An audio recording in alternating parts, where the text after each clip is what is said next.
पर अब तंज कस दिया है। उन्होंने कहा है कि उपेक्षित होकर अपमान का घूंट पी रहे हैं जयंत चौधरी और लोकसभा चुनाव में राष्ट्रीय लोकदल के प्रमुख जयंत चौधरी समाजवादी पार्टी का साथ छोड़कर बीजेपी के साथ मिलकर चुनाव लड़ रहे हैं। कभी एक दूसरे के साथी रहे समाजवादी पार्टी के नेता अखिलेश यादव और जयंत चौधरी के बीच अब बयानबाजी हो रही है।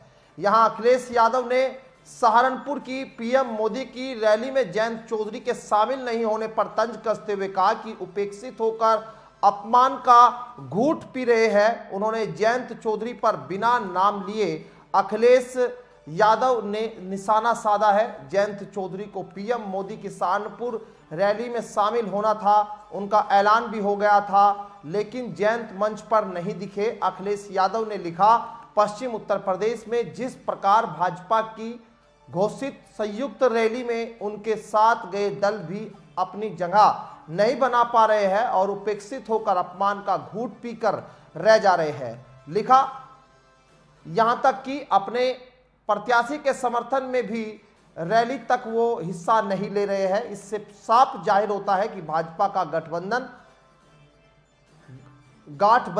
बन चुका है और वो पश्चिम उत्तर प्रदेश में सिर्फ खबर भर के लिए बचा हुआ है।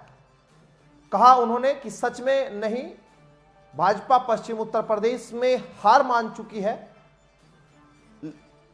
अखिलेश ने तंज कसा कि 24 के लोकसभा चुनाव में भाजपा की बोहनी खराब हो गई है, क्योंकि उत्तर प्रदेश में चुनाव पश्चिम उत्तर प्रदेश से शुरू हो रहा है। इंडिया गठबंधन के प्रत्याशियों के आगे भाजपाइयों का गुट हथियार डाल चुका है।